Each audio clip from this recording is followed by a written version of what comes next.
Shri Gurubhyo Namaha. Harihi Om.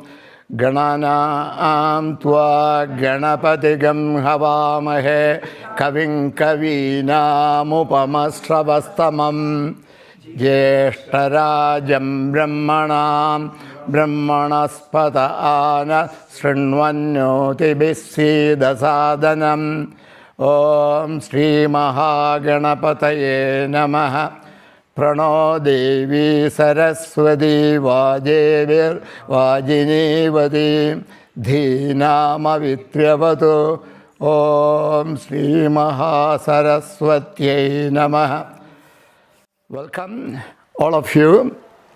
This is the first lecture of 4 lectures on Dharma, my recent book. This is a topic of interest to all Sanatana Dharma practitioners. And as you see in the progress of my lectures, it is my view that it is completely of use, it is fully of use for almost everyone who wants to lead a life of peace and harmony. So we'll try to, without much ado, we'll try to understand what Dharma is, why a need for book, all those things we will see.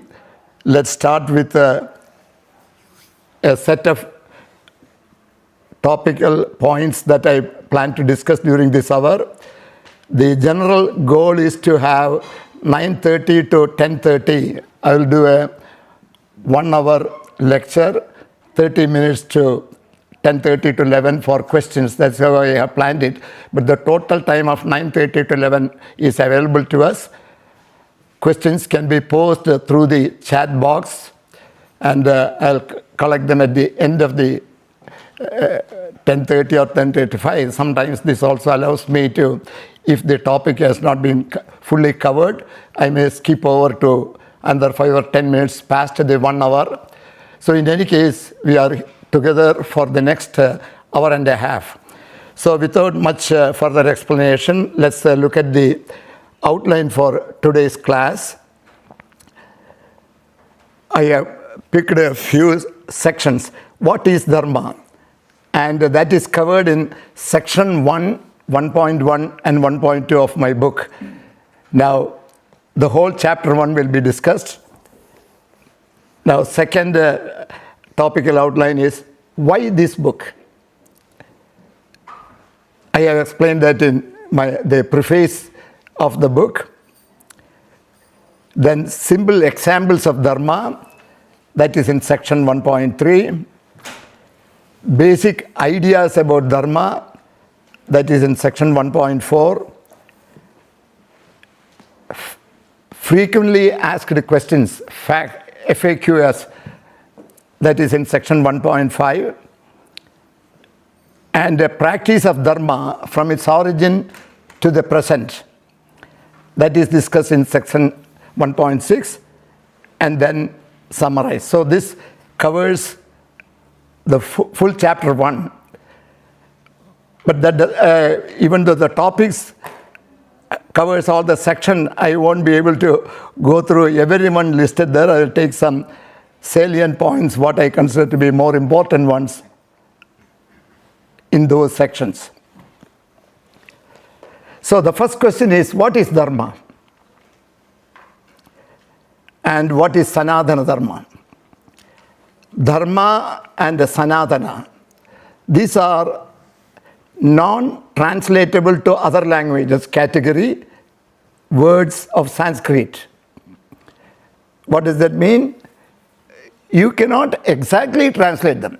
You can always give a translation, but whatever the power with which the word dharma is used in a Sanskrit book, or someone who knows Sanskrit that is not available by any translation. That is what is meant by, there are words in Sanskrit.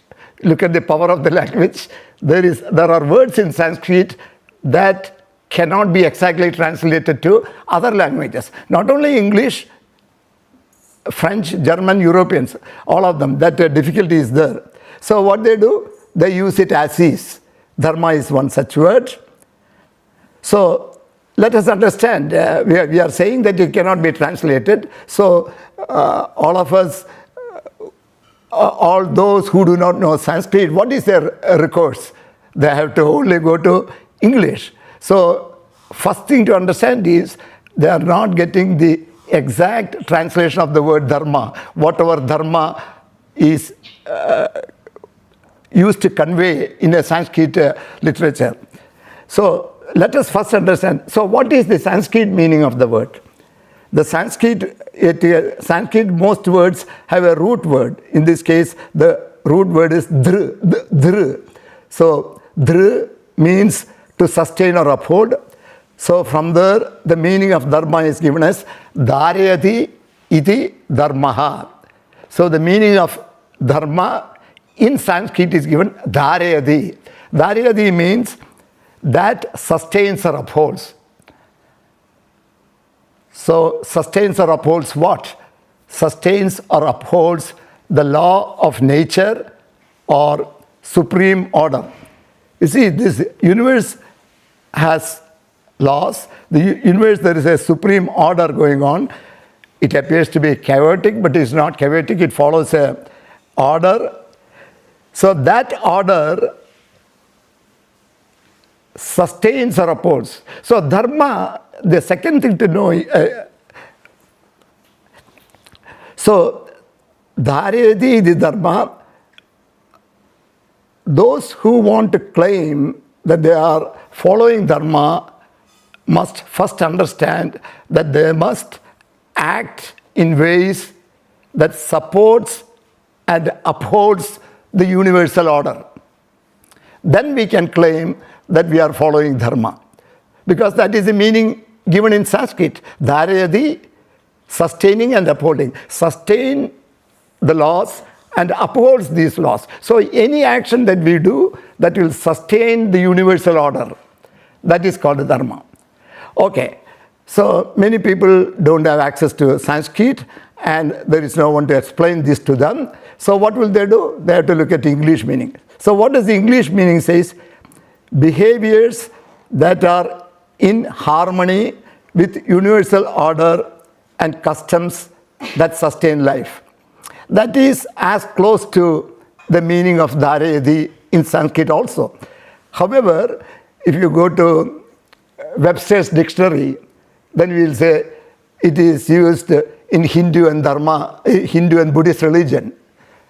That is not of much use. Even this statement we hear, and there is a Sir Monier Williams, he is a noted linguist. He was the professor of Sanskrit in Oxford, and he published the very first Sanskrit to English dictionary in 1899, and he is known for his expertise in various languages. And he said that there are about 20 meanings are used for dharma. They will say dharma means truth, dharma means justice, dharma means morality, dharma means ethics. So many meanings have been used. And Monier Williams himself says that any one of these 20 meanings, nor the total of these 20 meanings gives the power and correct meaning of dharma. That is what Monier Williams himself says. He is a noted linguist and all that. So we are in a tough situation. So I paraphrase these two. Meanings in English do not provide correct meanings of dharma. Sanskrit language meaning is not fully clear to most people. So this is in my view, this is the general understanding of dharma that most people have. So I know all about Dharma. Dharma means truth, Dharma means justice, Dharma is morality, Dharma is ethics. Do the right thing, that is Dharma. All these are correct. There is nothing wrong. But do we fully understand it? So what is the solution? And this solution is, I propose, that is the reason to write the book. The author states that we have to go to the source. If we say that the Dharma, Dhareti Dharma sustains and upholds, that does not fully explain to me what I have to do. And the English meaning is not able to fully represent that, then we must go to the source. That is my reason to write the book. I say that the scriptural text of Sanatana Dharma must be studied to understand the Dharma, and is discussed in this book. That is the reason. So chapters 2 and 3 of the book discuss how Dharma and its variants are used in scriptural text of Sanatana Dharma, so that we can understand the correct meaning of Dharma. And also study of how great men, our rishis and avatars like Rama, Krishna, how they led their lives, how they instructed us about lives. Krishna and Arjuna's dialogue in Bhagavad Gita. We have Itihasas, Ramayana and Mahabharata. We have the Puranas, Bhagavata Purana. We have the Upanishads. In all these things, Dharma has been used. So our goal is to study these and understand a deeper perspective. And that is what is written in the book. And that is what I propose to do in these 4 lectures. Because there are 4 chapters in this book. This is the book. There are 4 chapters in this one. First chapter is, we are going to see the topics in first chapter we are going to see in today's class. Then chapter 2 in the next class, 7. Chapter 3 on September 14. Chapter 4 in September 21. As a general rule, I will advise everyone to read ahead and come to the class. At a minimum, read this chapter 1 after this class and before the next class. So I will be sending the view graphs to you. My goal is, by God's grace, I do not want to leave out of the royalty of the book. But book has a price and there is a royalty, and the royalty I would utilize for other charitable organizations. But my purpose in demanding that each of you must read the book is 90% of the people, the understanding of Dharma stops here. Some people will say, Dharedi, support anything that you do, that's okay. But there is a lot more to be done. So that is why I wrote the book. So why this book, you may ask, why did you write this book? So I don't know, when you read a book, whether you start reading the preface. Many people go straight to chapter 1. That is not the way to do it. You must read from the preface. Because in the preface, the author will say in his own words why he has written the book. And then, if you don't like those reasons, close the book and put it there. But if you like, there is something for me. The second thing for you to do is to read what some others who have read and glanced through. And if all these things, if you say you do.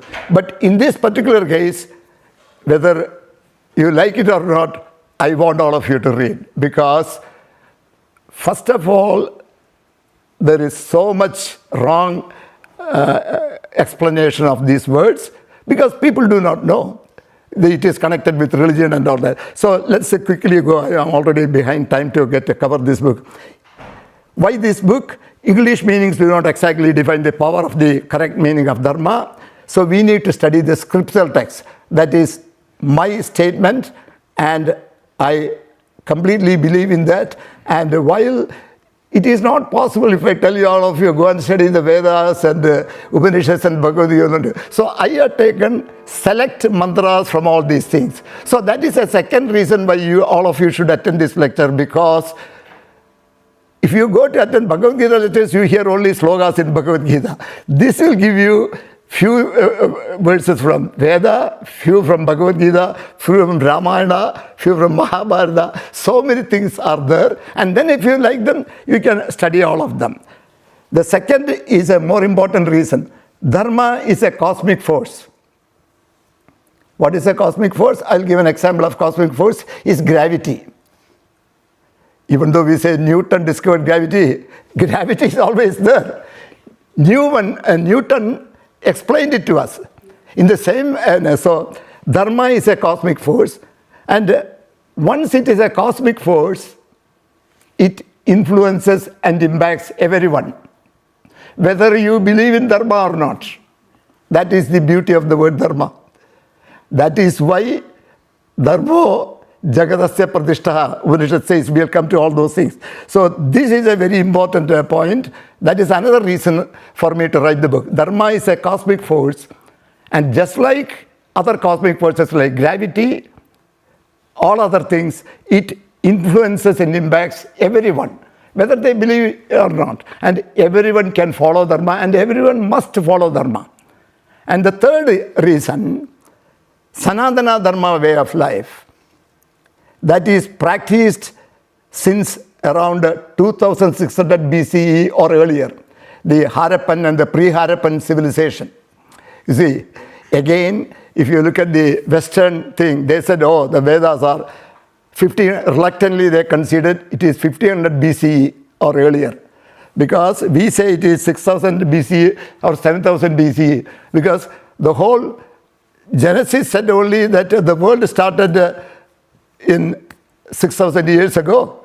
That is what the Archbishop in Ireland said, that the start date of the world is October 23, some Monday at 9 a.m., about 6,000 years ago.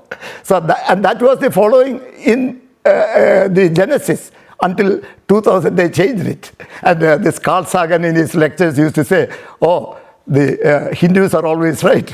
It is Yuga, 16 billion years, the sun's life and all those things. So everyone follows that. But this Sanatana Dharma way of life, 2600 BC or earlier, that means about 4500. And that is the only continuous civilizational life. That is. And not only that, it is needed for facing today's challenges so that people will have a comfortable, happy living. So these are the three reasons to write this book. Now I am going to say, let's see some examples of Dharma. So far, this chapter 1 is to familiarize everybody with Dharma. And chapter 2 will go to the source to get some. Now I am saying that you have to study the scriptural text of Sanatana Dharma.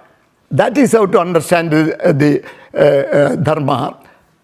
That is, you are only listening to my word. But I will now show you in chapter 2 what Vedas and the people who have written about the Dharma Mimamsa Sutras, what they have stated. That is chapter 2. And chapter 3, it will discuss about some examples from Bhagavad Gita, Ramayana, Mahabharata and all those things, so we get an idea. And then chapter 4 will be Sanatana Dharma temple.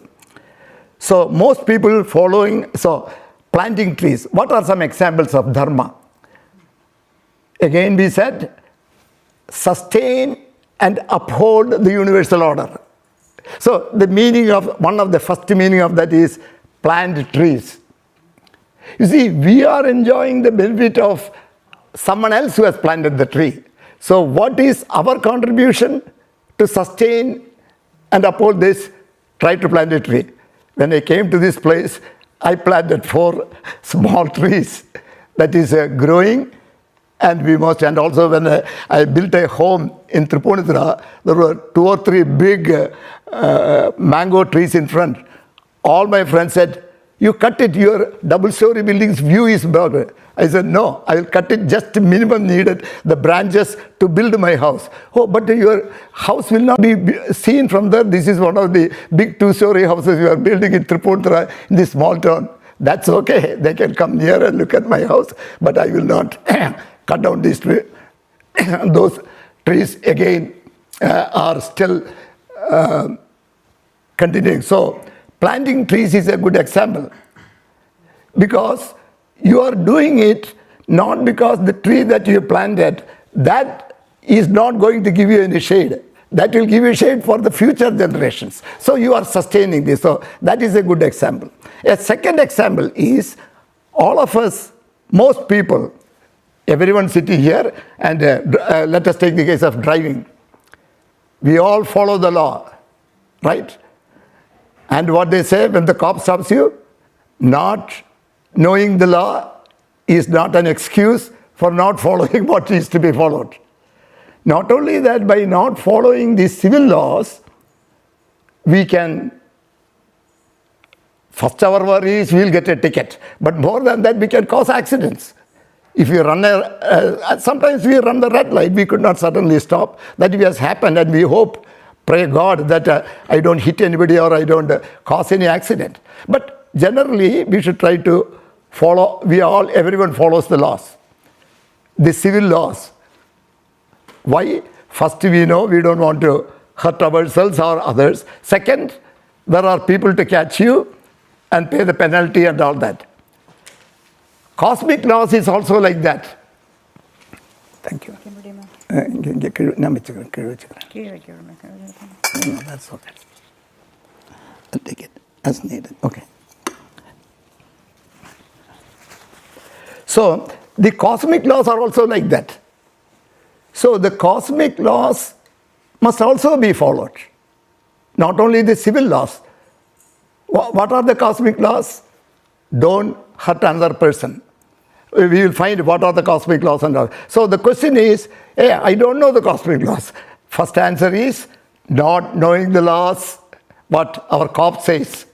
I can have the guy and say, not knowing the cosmic law is not an excuse for not observing them. So we must try to learn the cosmic laws. Where do we get the cosmic laws?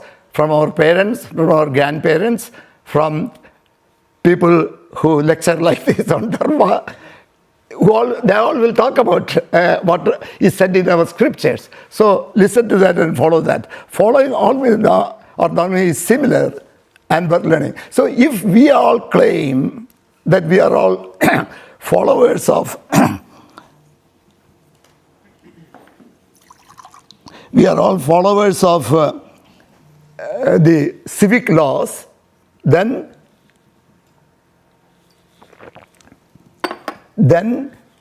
we must also follow all cosmic laws. Now, the next point I want to make is people think that they will follow or following most of the cosmic laws. Again, that is not enough. Our rishis and acharyas are saying that we must follow all the cosmic laws. You can read this section 3 where there is more detailed explanation. Now, let's take a few ideas of Dharma. How Dharma suggests what we should do. I select the one mantra from Atharva Veda. It is a well-known mantra. Atharva Veda has 20 kandas. Each kanda, it has various chapters. Of course, many people consider somewhere there is a Trayo Veda. I think the 3 types of Veda, Rig, Yajus and Sama. That Trayo is misconstrued as there are only 3 Vedas and other Veda is not there. There is such a perspective, but that is not true. There are 4 Vedas. That is what Vedavyasa classified the then available Vedas around 3000 BCE. So of which Atharva Veda, this is called the Bhumi Sukta, chapter 12. And those who don't know Sanskrit, there is a transliteration. What that Sanskrit meant: Satyam, Brihat, Ritam, Ugram, Diksha, Tapo, Brahma, Yajna, Prithivim Dharayanti. We are again coming to the word Dharayanti. Dharayanti. Prithivi, the earth, Dharayanti, is sustained or supported by what? Satyam, Brihad, vastness. Rhythm, truth in motion. Ugram, Diksha, intuition. Tapas, Brahma, mantras, yajna. All these things are supported in Sano Budasya Bhavyasya Patni Urum Logam Prithvi na Krinodu. So what is the meaning? The truth, the vast, the truth in rhythm, strength Ugram, consecration Diksha or intuition, austerity Tapas, focus attention Shraddha, mantra Brahma and Yajna. These uphold the earth. May the queen of what has been and what will be make a wide world for us. Wide world for us. So, from this what we must understand is, earth is a living organism. And not only in Vedas and scriptures, Atharvaveda, Bhumi Sukta, the explanation, earth is an organism which is capable of directing its own destiny. Cosmic powers, Satyam, Ritam, Diksha or power, all these are there. And then it says, Urim Logam, may the queen of what has been, the Urim Logam, Prithvina Krinodu, Urim Logam, create a wide world. The meaning is, a queen of what has been and what will be. O earth, please make a wide world for us. What is the meaning of that wide world? As the consciousness of human beings rise, they become aware of the vast possibilities of earth. And then we will pay lot more attention to earth. And earth is the field of evolution. As the divine principle, life is present only on earth. Veneration of earth is well documented in all ancient cultures. Gaia is the goddess of earth in Greek mythology. Chief Seattle of North American Indians have said, all things are connected, like blood which unites one family. Whatever befalls the earth, befall the sons and daughters of earth. So whatever happens in earth, if earth goes through difficult times, then we will also go through. That is what the North Indian Indians, similar old cultures. And of course, in our culture also, Samudra Vasani Devi,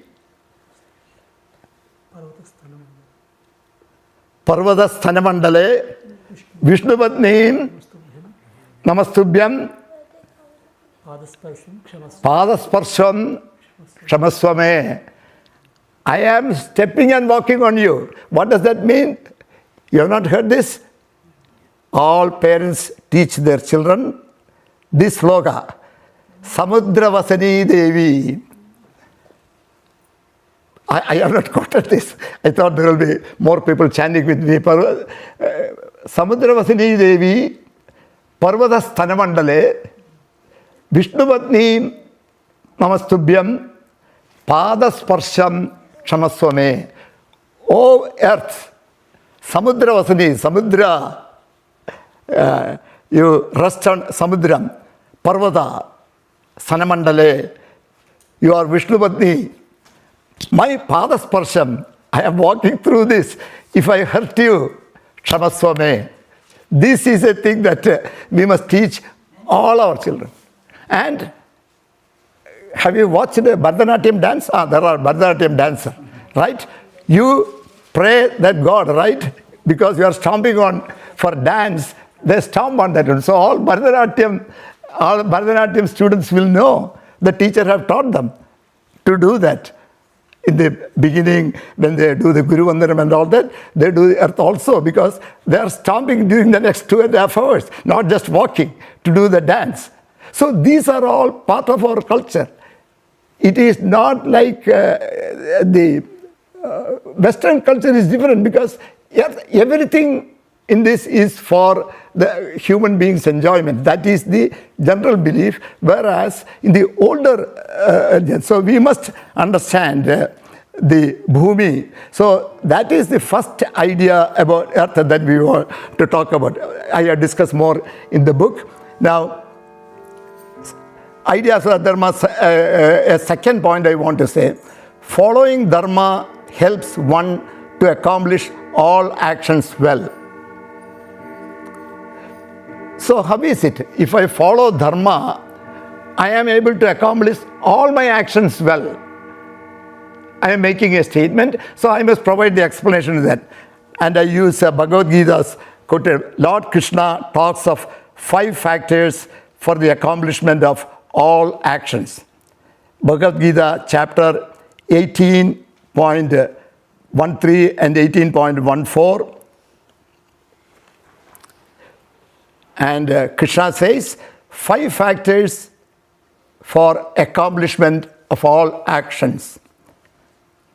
Bhagavad Gita chapter 18, 13 sloka and 14 sloka. There are here many Bhagavad Gita specialists who have attended many classes, so they should know all these slokas by heart. Panchaidani Mahabaho Karnani Nibodhame Sankhye Kridante Proktani Siddhaye Sarvakarmanam. Panchaidani, O Mahabaho, he is addressing, Krishna is addressing Arjuna. O Mahabaho, you have a long arm and ready to do your archery and all that thing. Panchaidani, there are 5. Karnani, Nibodhame, understand from me, there are 5 factors. What are the Sankhya? I have given the meaning, so I don't know. Sankhya Kridante Proktani Siddhye Sarvaganam. Adhishtanam Tadakarta Karanam Cha Pradakvidam Vividascha Pradak Cheshta Daivam Saibatra Panjamam. Okay, these are the meanings. Learn from me, O mighty armed Arjuna Mahabaho, these 5 causes.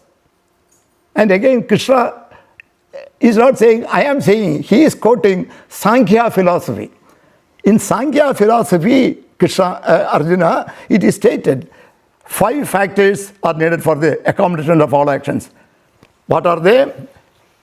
Adhishtanam, seat of action. The body is needed to do any work. The first cause. And likewise, the doer or the agent, the second cause. Then so many instruments like the various sense organs, they all direct you to do the work. That is the third cause. The various forms and processes of action. How we get the job done. These are the first 4 causes. And the presiding divinity as the 5th cause.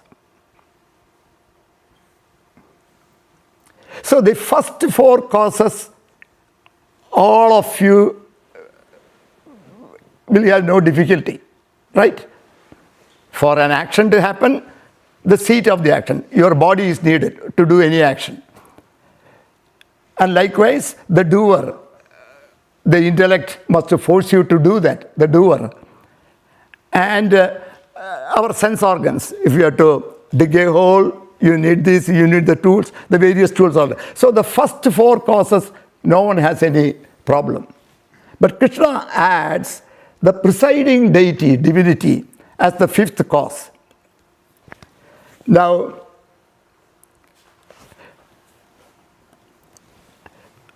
presiding divinity, you see, if you want to go back to the Sanskrit verse itself, the last portion, Daivam Chaivatra Panjamam, Daivam. What do we commonly understand by Daivam? So, every day morning you get up, you do your puja or you go to temple worship and all that.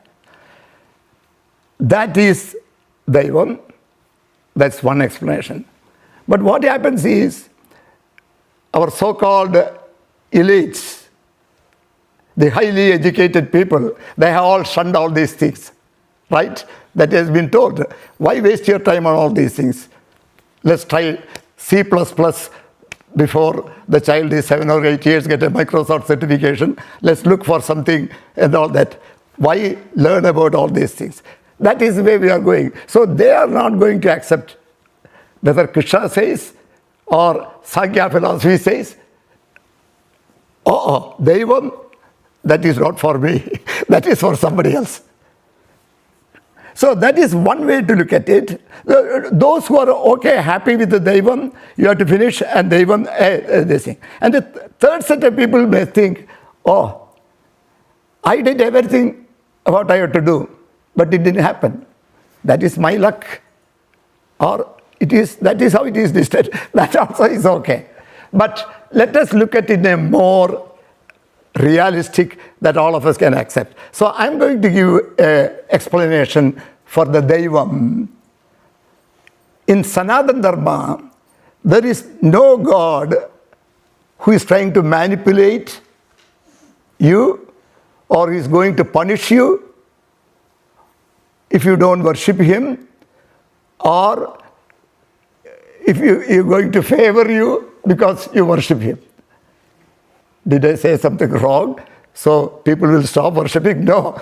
Those who continue to worship, it has all effect. I will come back in a minute. But as a general rule, for all educated people, you want to give me a reason.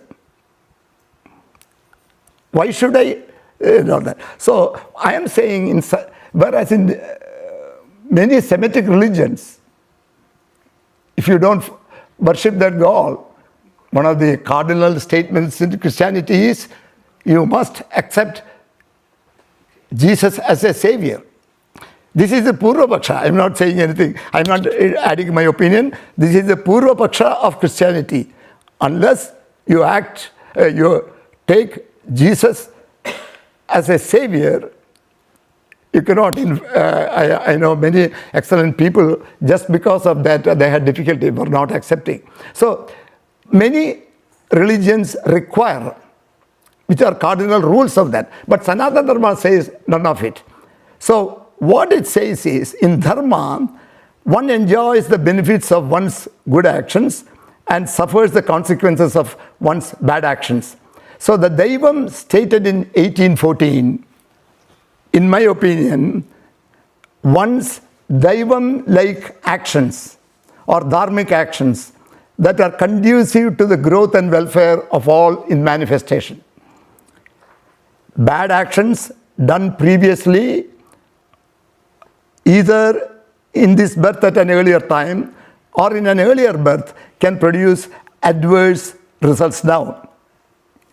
So, leading a life of Dharma enhances the fifth factor, the Daivam or destiny, because Dharma living a life of Dharma produces positive energy and vibes and becomes the Daivam, the fifth cause.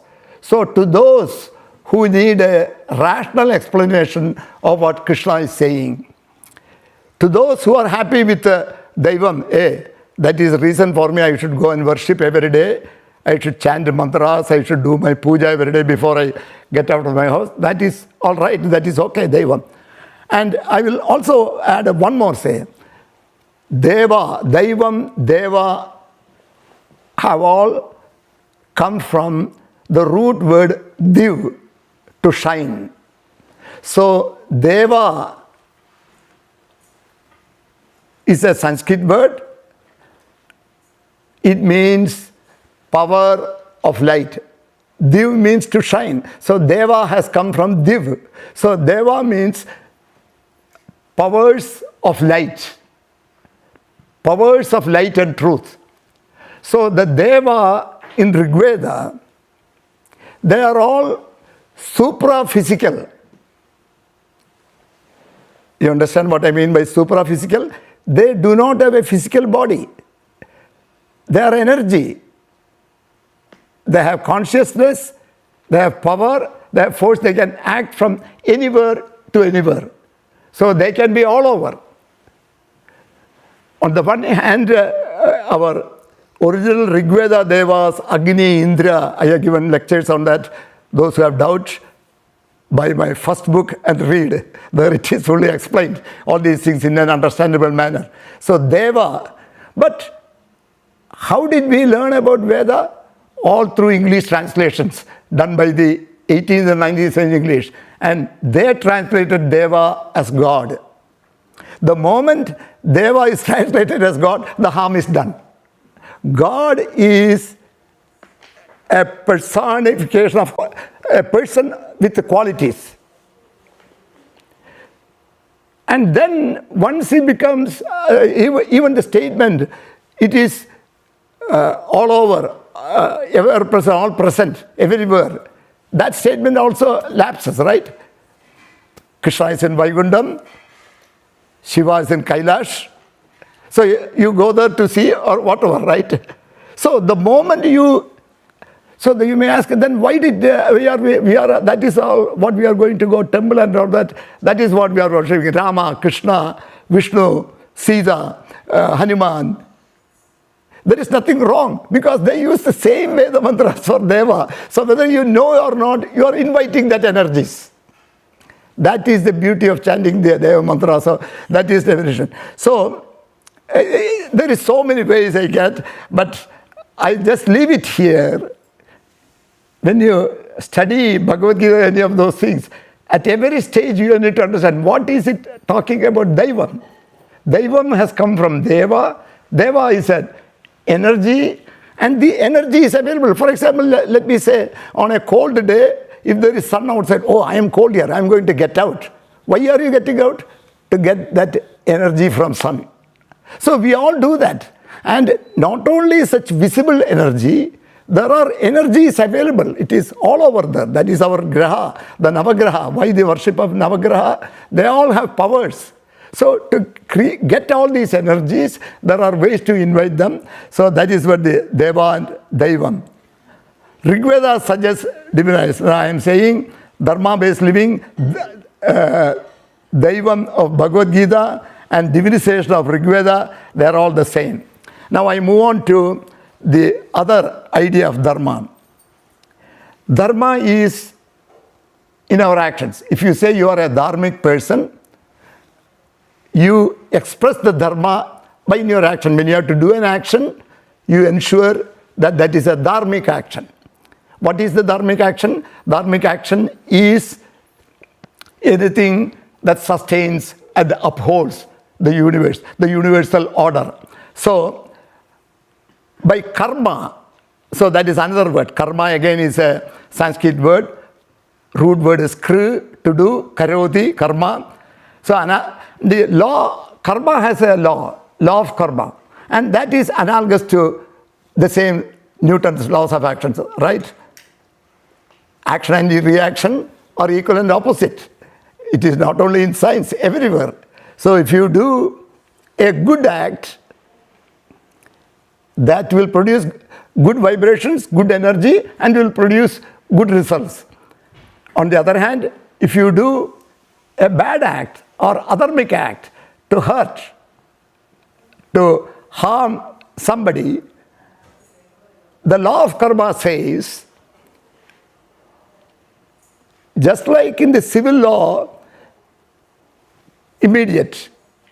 And if you ran a red light, you don't have to go back to the same scene and drive there, stop there, and when the green light is on, that is the right way to do it. But if you run a red light, if you are caught, you pay some $200 or $300 and that is gone. But law of karma does not say that if we do a bad act, if I knowingly harm a person, another person has to knowingly harm me. That is the only way that karma will be neutralized. So that is why what happens is the law of karma says that if the phala or result of one's actions, and that includes positive things and negative things, your good actions and your bad actions. Your good actions develop good vibrations, that is why do the right thing, do good to others. All these will not go away, it will be there. And the bad actions will be there, even though one will not neutralize that.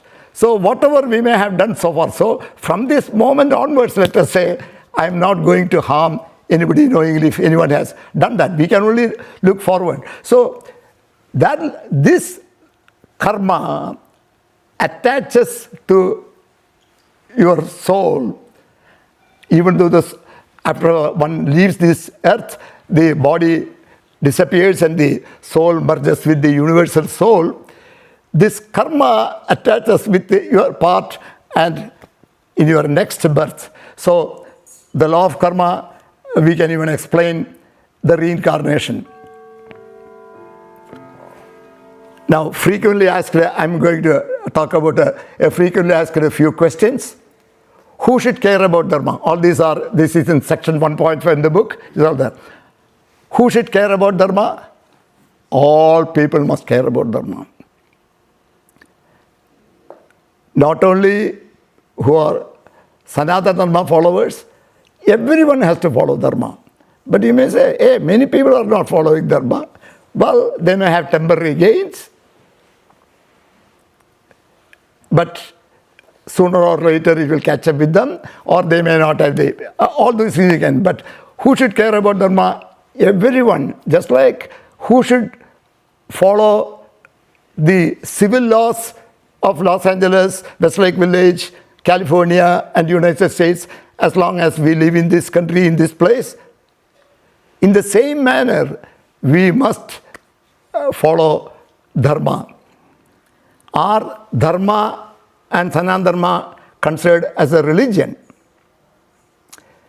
There is a lot of negative information on this. Hindu religion is Sanatana Dharma.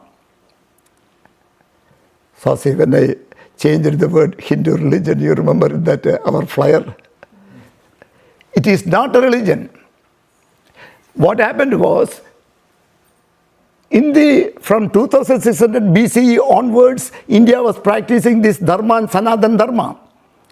And from 990 onwards, Muhammad Ghazni or the Arab kings, then British, then Mughals, then Britishers, all of them, they wanted to call this the religion followed, the Sanatana Dharma, the way of life followed by the people in this area. They can relate only with religion. So they wanted to call it first a Sindhu religion, then it became a Hindu religion. That is how the connection of Sanatana Dharma and Dharmic way of life became a Hindu religion. Nowhere in our text it says Hindu or Hindu religion. Everything only talks about Dharma and Sanatana Dharma. So the answer to the question, Dharma and Sanatana Dharma is not religion. And everyone can follow Dharma and Sanatana Dharma. Even those who follow Semitic religions can follow, as long as their religions do not forbid dharmic actions. They can follow. Anyone can follow Dharma action, and everyone must follow Dharma action, because we are all doing it to sustain the universe, to make it livable for everybody. Are Dharma and Adharma equal to right and wrong? We say Dharma, do the right thing. Dharma has a meaning of right, Adharma has a meaning of wrong, but they are not equal. It is one of the 20 meanings for Dharma. Yeah, for example, wrong. Say, for example, I walk into a place, into my friend's house, and I see a 1-year-old baby girl. I take her and hug. That everyone, oh, what a good gesture he did. But instead of the 1-year-old girl, it was a 15-year-old, and I went and hugged my friend's daughter. So right and wrong is local. Dharma is more universal. Dharma is a cosmic force. So if anyone asks Dharma and Adharma equal to right and wrong, boldly say they are not equal to. That is one of the meanings of right and wrong. Can dharmic living and Sanatana Dharma life able to produce material prosperity? We all have a meaning. Only if we cut corners, we will get ahead, which is true. If you cut corners, we have cut many lines, and if I don't take that bus, I'll be late to my class. So we have all done that as the students. And that is how our parents have said, right? You waited in line, others cut across the line and got there, as though what they did is great.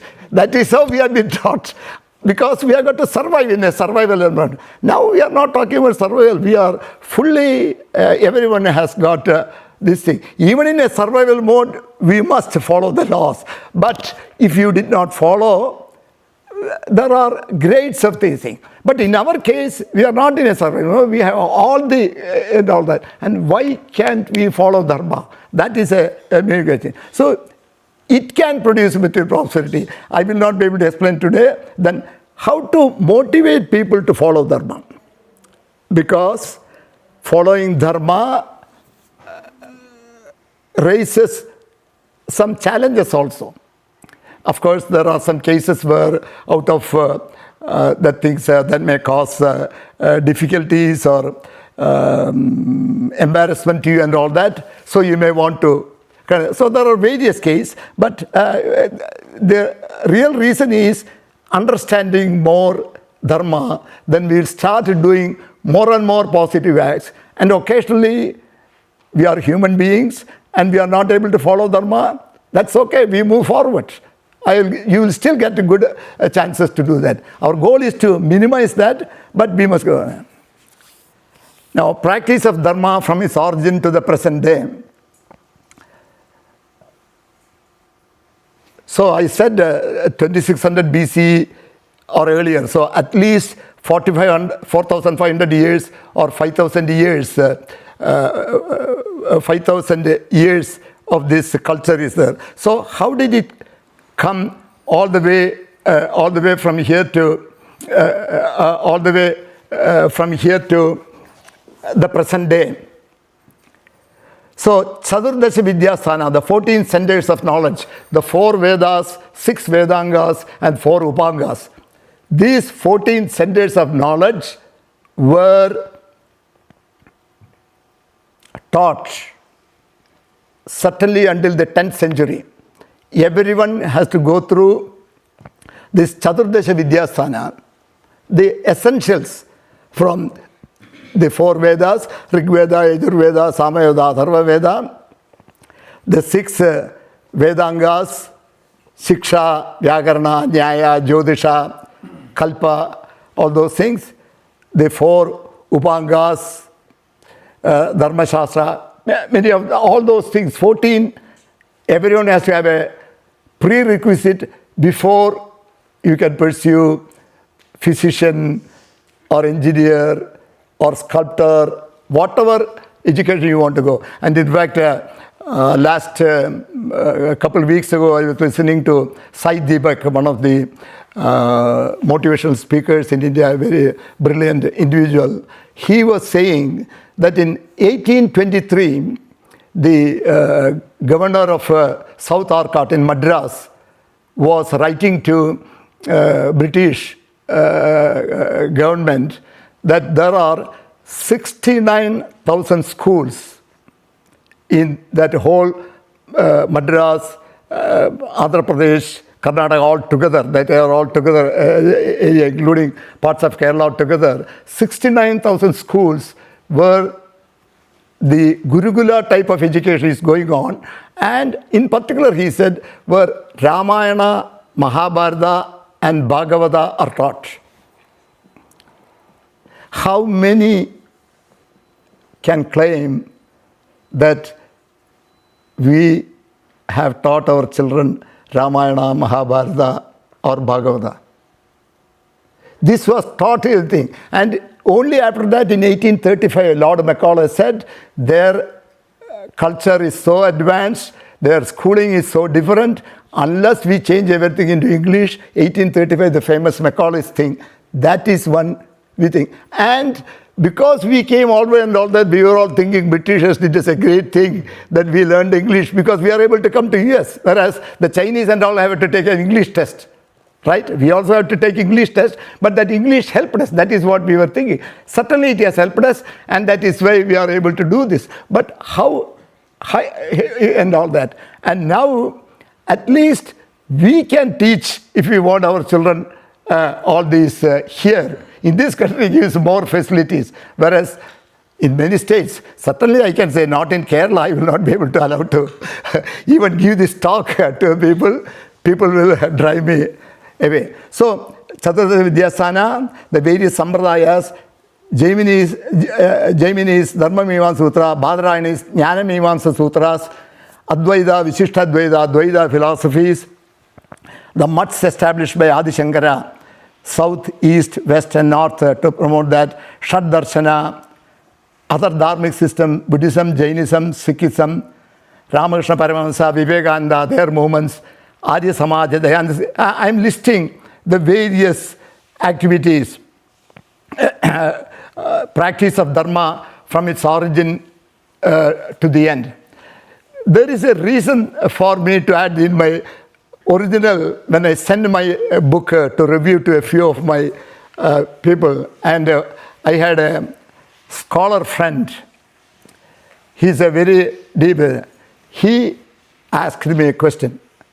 Narayanaswami, you are trying to say that to understand Dharma, that we have to go to the scriptures of Sanatana Dharma. And that is the basis for me, and that is the reason for me to write the book. And that is what is chapter. This chapter 1 is only gives you a general flavor of what you are going to see, for all of you to see that. So the main reason for it is to fully understand Dharma, we must take lot of passages. I cannot keep on increase the volume. So I have taken in the chapter 2, 3, 4. That is what you will be hearing in my lectures. So he said, you are saying that the Veda and this has to be done. But do you know, there are many sampradayas that do not believe in Veda. So how are you going to justify that there are, so he said, there are so many other sampradayas and all that. How are you justifying? So I'm going to stop you on your tracks right now. You have completed the book and all that. And he's a great scholar, friend, so I cannot simply dismiss him.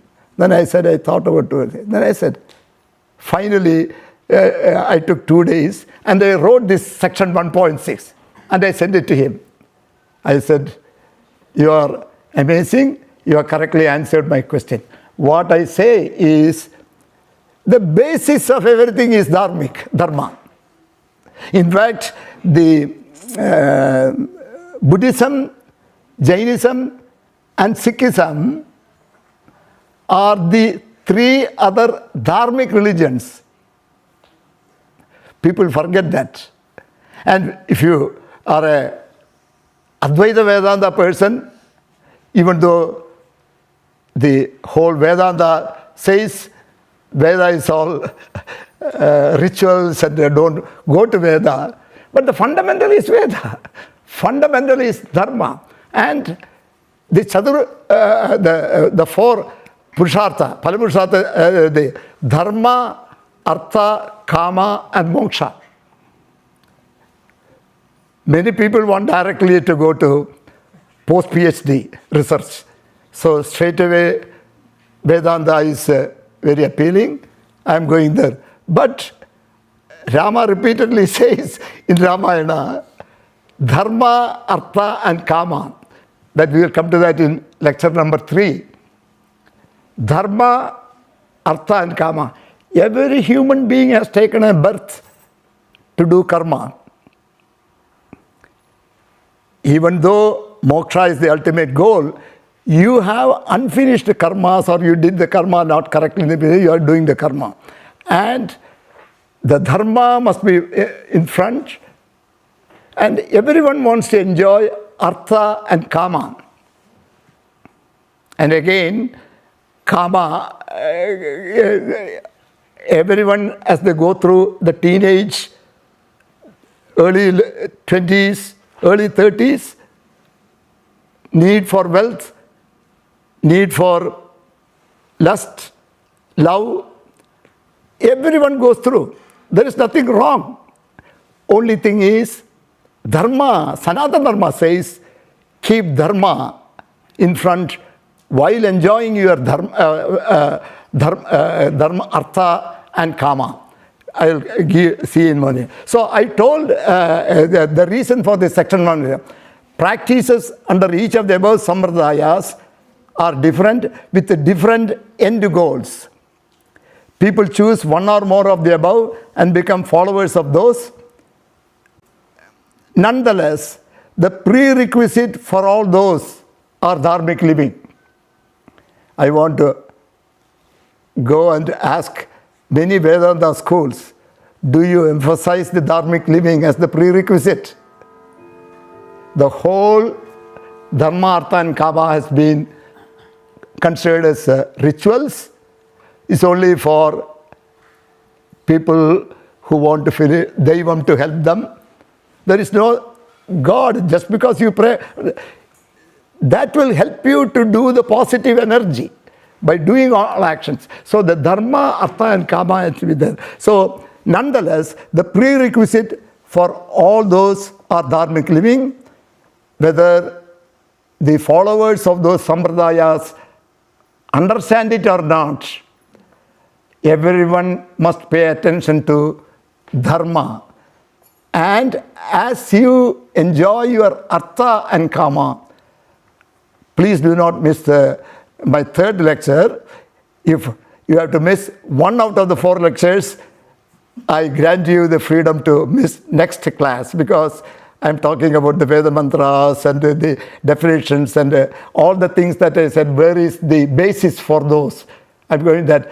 I want all of you to listen to that, because I'm discussing about Purva Paksha and all that. Jaimini's Dharma Mimamsa Sutras, no one has understood it. Even though they have this Purva Mimamsa rituals and all that, they don't know what is in Purva Mimamsa, but it has been outright condemned. So I'll be discussing Purva Mimamsa in chapter 2. If you want to know that, you come to the next class. So every one of them is important. So this is, hence, all must try to understand the Dharma correctly and practice Sanatana Dharma. Now we are coming to the end of my lecture.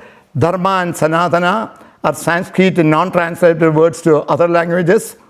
Expertise in languages not adequate to understand the correct meaning of Dharma. In addition, study of scriptural texts of Dharma are needed to correctly understand the Dharma. A few examples and ideas and FAQs on Dharma are explained in chapter 1 of the book and in these slides to get a general idea of Dharma and dharmic living. All sampradayas have their end goals. Dharmic living is a prerequisite of all those sampradayas. Hence, Dharma must be correctly understood and we must try to follow it in life. So with this, I conclude the lecture part of the session, and I will take questions. Did the questions come on the chat? Yeah, there is one question on the chat number. Yes. Ashok is asking, Daivam is a purveyor of karma, correct? Is it correct in asking? The Daivam is a Purveyor, or is the doer, maybe? Overseer. Yeah, well, there is certainly the Rig Veda also says that the Rig Veda says that there is a Ridasya Tandu. Ridasya Tandu means a web of truth. There is a web of truth. The web, www, that is the real World Wide Web, Rig Veda says. And that worldwide, www, World Wide Web, at the center is Tadegam, that one, the Supreme. And all things in the manifestation is a node. Understand? A World Wide Web where everything, every human being is a node. The Supreme is a node. It is called Ritasya Tandu. Ritam means truth in action. Tandu means a web. Ritasya Tandu. So that World Wide Web, all actions are performed in that Ritasya Tandu, where spiritual consciousness dominates. Supreme. So the Supreme does everything in that way. Everything in this one is done preordained. It is all coming to consciousness and all that. So if you look at it, Daivam, and we, all of us have our own individual consciousness, and there is a spiritual consciousness. We can enhance the spiritual consciousness. How? By connecting with the spirit, by connecting with these devas. Devas are powers of light, energy, supraphysical beings, that is sunlight. You can connect with sun by doing Surya Namaskara or sun salutation mantras, Asatyena Rajasa, Vartamana, many of the mantras that we use in the Sandhyavandana mantra. You can connect with Surya. You can connect with all the Navagrahas. You can get those energies. By having those energies, you as a node in this World Wide Web, Hridasya Taddu, of spiritual consciousness, you are enhancing your individual consciousness with spiritual consciousness that you get by inviting these energies. So, by raising our consciousness level, our individual consciousness plus the spiritual consciousness, and since all actions are done in this World Wide Web, by connecting with that, your chances of success of that increase. So in that sense, that Ashok, whosoever asked that question, Daivam is there. But the common reading of the Daivam is, I did all the things, the first 4 things that I did, but things didn't work out for me. Maybe I am destined not to get it. I am destined, which all may be true in one way to close the matter, but by doing a dharmic living and connecting with the positive energies all the time, you will not have to take that position. The chances of your success will increase. Even if you did not get 100% award, you get a 90%, 80%, depending upon the level of your spiritual consciousness that you obtain by dharmic living, chanting Veda mantras, worshipping a temple, doing positive things, planting a tree, helping others who need a help. All these things raise your consciousness level and spiritual level. And all these are contributing to the Daivam. That is my reading of the situation. So, for every action, the other 4 actors, no one has any doubt about it. Panchayitani karmani. It is the Daivatra Panchamam. That is the word we have to say. What exactly is Krishna? He says it is said in Sankhya and all that. What exactly Krishna means by Daivam? So, Krishna has no doubt. You need all these 5 actions for the accomplishment, for the successful accomplishment of an action. So, that statement alone must bring down our ego. I did it, right? No one saw it. I did that. I solved it. We must get rid of that. The I has to go. Now, there are more cases as we see going along in this one. So, the Daivam is our Daivam-like activities, our Deva-like activities, our dharmic activities, that this is exactly what is meant by sustains and uphold Dharma. Dharayati Dharma. This is what it goes about. There are more questions coming in, Mama. Okay. So, Veda, our own Veda, is asking, if you are a victim of adharma, are you allowed to commit adharma back to them to right it? With a smile, he has asked. No, Veda, I have to tell you that that way you are, it is what they say. I always used to say that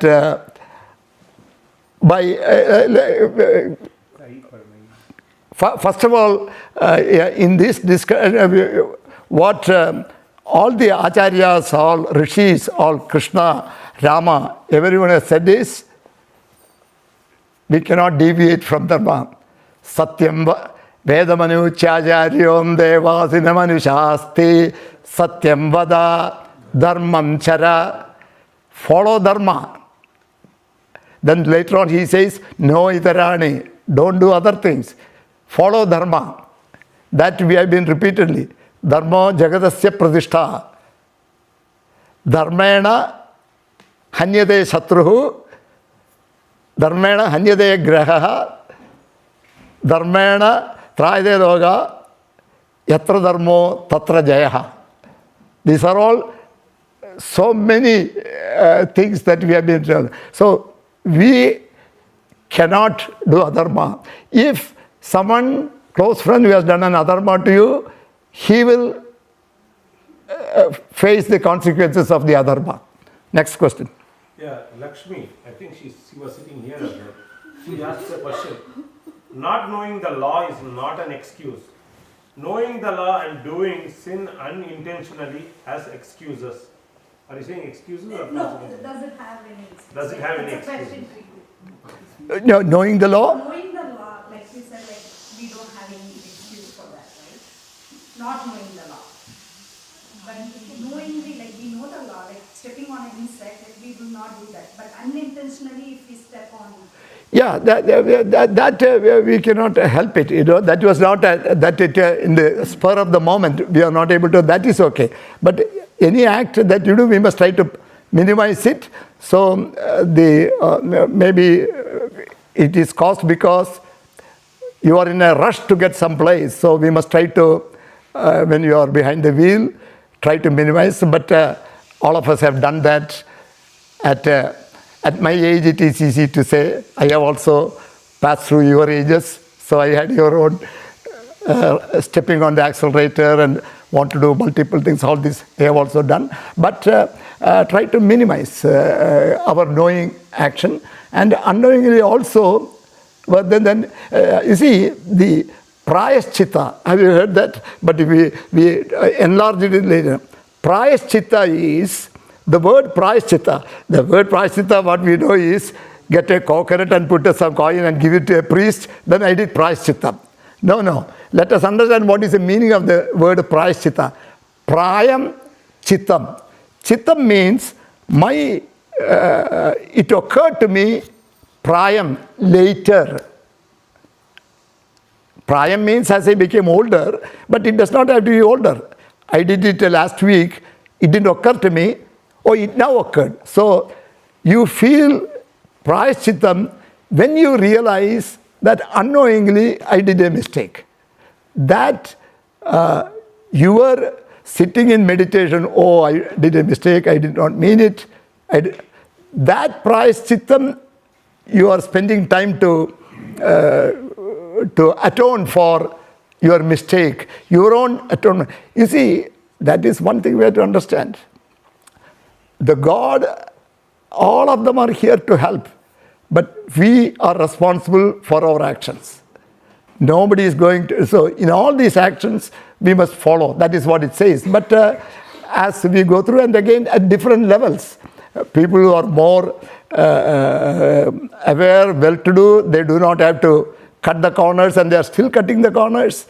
That may have a different level of consequence one has to face. Where someone is trying hard to put the bread on the table for children and he takes advantage of some money he got it and he used it to purchase something, we all have to forgive him. The choice is between for him to do this and seeing his children go hungry. So we have got to, if you took it, that's okay. But we are all talking at our level, we have got to be a lot more careful. Any question? Yeah, one more, Mama. Srini Santanam from Simi Valley. Sri Rama said, do as I do. Sri Krishna says, do as I say. In the bracket he says, not as I do. So how or why two different messages or interpretations? He's asking. Well, Rama's role and Krishna's role in the sequence of things are different. Rama's role is a Maryada Purusha or Uttama Purusha. How to live, how an avatar has taken birth to show us how to lead a life. Of course, when I come to Ramayana, there are some people some people want to ask whether Rama did the right thing every time. We will answer all that at the third one. But at least our understanding of the evolutionary level of Rama and Krishna, Rama is an avatar to demonstrate to all human beings how one can lead a life of dharma. He is known as Uttama Purusha. He is known as Maryada Purusha. Maryada Purusha means correct according to laws, morality, ethics. In all that, Maryada is, for a long time, Rama is referred to as a Maryada Purusha. What is Maryada? Because again, Maryada is a Sanskrit word. Maryada is according to the laws, ethics and law. So his actions are never against any accepted or established Maryada or law.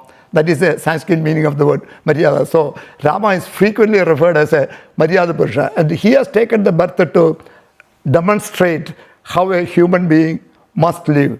So that is why Rama and Ayodhya is so important to the Dharma and the Sanatana Dharma. And Rama says Dharma, Artha and Kama can be enjoyed and all that. We'll discuss all that in the third lecture. That's so far that's the question. Wasi has one. So I wanted to ask, when, for example, there's a situation, you mentioned following civil rules and stuff like that is considered living a dharmic way of life. But when things... No, what I meant was following civic laws, whether dharma, he knows dharma or not, he follows that due to the consequences he faces, right? If you violate a law, if it's a civil violation, then you pay a penalty and all that. But if you commit a criminal violation, then you end up in jail. So we follow the civic laws based on the consequences that are immediately meted out to you here, now and here. Yeah, what was your question? So when those civic laws and I guess like the societal norms do not follow a cosmic way of living, how do you go about You're used to, civic law by and large may not force you to violate dharma. If that is the case, then you must not violate dharma. That's all what I will say. But I do not know any civic law that, of course, the new rules each day that we see, we don't know whether some of them we can follow or not, but we have to follow. We will have to make a compromise. But dharma always has precedence. The analogy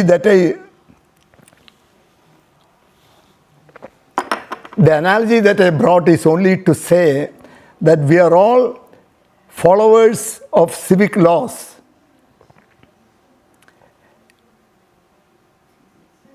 Such people must equally consider followers of cosmic laws. That's all what I'm saying. I did not bring that analogy for nothing. Just like by nature, no one is going to violate this law because he is going to be meted out an immediate punishment for violation of that law if he is caught. And the chances are many times you may be caught. The violation of the civic law may be caught. Cosmic law is not any different. The fact that I don't see any enforcer, that is only the analogy that I wanted to bring. Just because there are no cops or laws or this judiciary and all that, there is similar setup that notes down all that and that karma gets added to, you carry that baggage. And until you pay restitution for any adharmic acts that you have committed, you will not be clear of that and you will not be able to move forward. That is it's only in an analogous sense I brought it. Civic laws.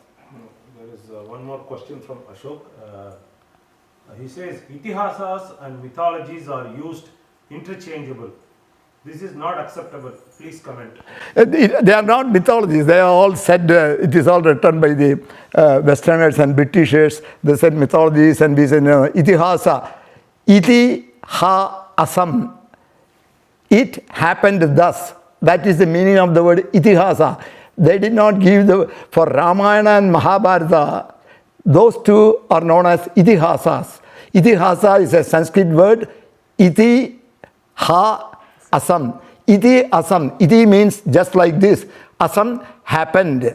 Ha means as an exclamation, certainly.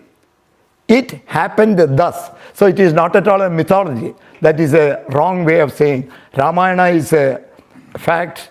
Mahabharata is a fact. It happened thus. Okay, so he says thank you for.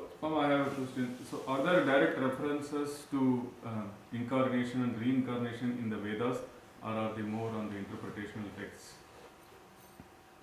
You know, there are, I have quoted in my, there is a Rigveda mantra 1.140 or so, the ship, it provides the ship and all that, that you go through different ships and all that. In my, my Veda book is there, I can take you there, I think in chapter 7, reincarnation, I have quoted a Veda mantra, you study that, it is there. So Rigveda talks about reincarnation also by providing ships. That also is there. But I am giving you a reason of the law of karma. Law of karma analogous to the laws of motion. Law of karma, you see, dharma means it has to be done in actions. Dharma is not a concept. Dharmic act. Dharma has to be anything that you do, right? You want to hit him or not. It is done in action. Every action is a dharmic. Dharma has no separate thing. Dharma is connected with karma. It is closely related. And karma follows law of karma. And the law of karma says that any act that you did produces positive energies. If you did any negative energy, then the only way that you can clear yourself of that is by facing a similar situation. From if you did something adharmic to your close friend, another of your close friend himself has to do that adharma to you. That is the only way it will be cancelled. Whether close friend or any friend. So there is no other way. Writing a check and putting in the hundi will not relieve you for that. For that reason, don't write any check to the hundi. If you want to support the temple and write the check to the hundi, that is fine. But this writing check is not going to relieve anything, and only by we taking conscious effort. That is why the importance of yajna. You see, if everyone cannot chant a Veda mantra, once a year in your home, start with the senior most member who is the father of the family. On his birthday, star birthday, invite the priest, conduct a Ayush Homam. Father, mother, children. Everyone conduct an Ayush Homam. That, you see, we say for Dirga, Ayushya and all that we can say. But more than that, you are inviting energies into the house. Yajna, people do not know, and especially, yajna is a ritual. I don't want to be any part of it. I am directly going to Vedanta. So, the Dharma, Artha and Kama, all these things we have forgotten. Our job is here to do Dharma without understanding, and have to do all this and become a dharmic living, and you become a thorough dharmishtan. Then you think about how will I realize the self. And even the self-realization people do not realize is the self reveals itself when the impurities are removed. You see, we all have impurities. What is the impurities? Our Shadribhus, Kama, Krodha, Lobha, Moha, Madamatsarya. With these impurities, we are covering the self. As these ribhus are removed, how will they remove? You cannot sit in a corner, hey, I want to get rid of my anger. You will be okay as long as things work in your favor. The moment it doesn't work, you get angry. So if anger has to go, do yajna, do meditation. You yourself have to take step to remove this thing and all that. Then you will be able to see that. There are two more questions, Mama. I think Okay. One is a very good question. In your experience, does the Nitya Karmas enshrined in our tradition sufficient bare minimum for upholding of Dharma along with Satyam, Vada, etc.? Yes, the Nitya Karma, that is, I am glad whosoever asked that question, is a very good question. The Nitya Karma has to be done. I said, do you remember in one of the early slides, when he said, we all know what Dharma is. We are doing most of the Dharmas. No, all has to be done. And Nitya Karma has enormous importance. Nitya Karma, Nityam, Nainityam, Nimittam, so many karmas are there. Nitya Karma is the obligatory duties for each of us. I don't know what is my obligatory duty. Your parents will tell, or you go talk to the priest. What are the Nitya Karma I should do? But it is not enough if you ask a question and then, oh, I'll do it. He has told it. He said, follow it. Nitya Karma, following Nitya Karma is there. In fact, it does not take much time. I am telling all youngsters, after every day you take bath and all that, you are running with one slice of bread in the car and driving the steering and all that. Stop all that. You have a lot of time. Get up 5 minutes or 10 minutes more early. Take bath, comfortable. Sit in your room and meditate for 5 minutes. Whether to whichever God, you think if you don't have any God, you simply meditate. Close your eyes, 2 or 3 minutes. 2 or 3 minutes, and then, and it is important that you keep a separate place and separate puja room. That is why they say puja room has a value. Why puja room has a value? Because when you walk there, the mind automatically knows, even though other thoughts will come, if you do meditate and light the lamp and do 5 minutes of meditation every day at the same time, from the same place, when you walk to that room, your mind positions you to be in that calm mode. That is why I said, same time, same place, same this. One more, Last. The last question.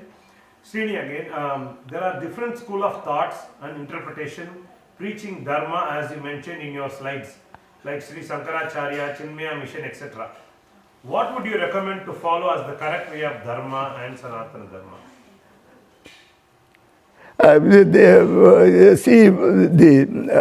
As far as I know, the Chinmaya missions and many of these acharyas, they promote the Vedanta way of life. I don't know whether there is a Dharma per se is taught. The Dharma per se, I have not seen any book or any of those things. That is one of the... I have seen some examples. Amish Tripathi has written a book on Dharma, but he does not mention any of the things that I mentioned. I consider this book as a very useful. You will read it, then if you find it so, because this brings so many things that from my knowledge I have almost thoroughly gone full circle as a chanting from 11 years old and then learning the Vedas, then more Upanishads, teaching Upanishads, everything, then coming back to the spiritual meanings of Veda and some of those things. My understanding is Nitya Karma and the Dharmic way of life has tremendous benefits. You will find that the doors will open as you go, wherever you go. And if it doesn't go, then you are not, you have other paths open also. So I would pay emphasis to Nitya Karma, follow that, the simple things. And again, after retirement, if you have time, you can do 1 hour puja and all that. But if you have only 5 minutes or 2 minutes, but don't, after bath, come straight to take a bread and go into your car. Try to slow down. With this, we can close the lecture. Let's close. Loka samasta sukhino bhavantu sarve bhavantu sukhinah sarve santu niramaya sarve bhadrani pashyantu Ma kaschid dukhabhag bhavet. Asato ma sadgamaya. Tamaso ma jyotirgamaya. Mrityorma amrudangamaya. Om Shanti Shanti Shanti.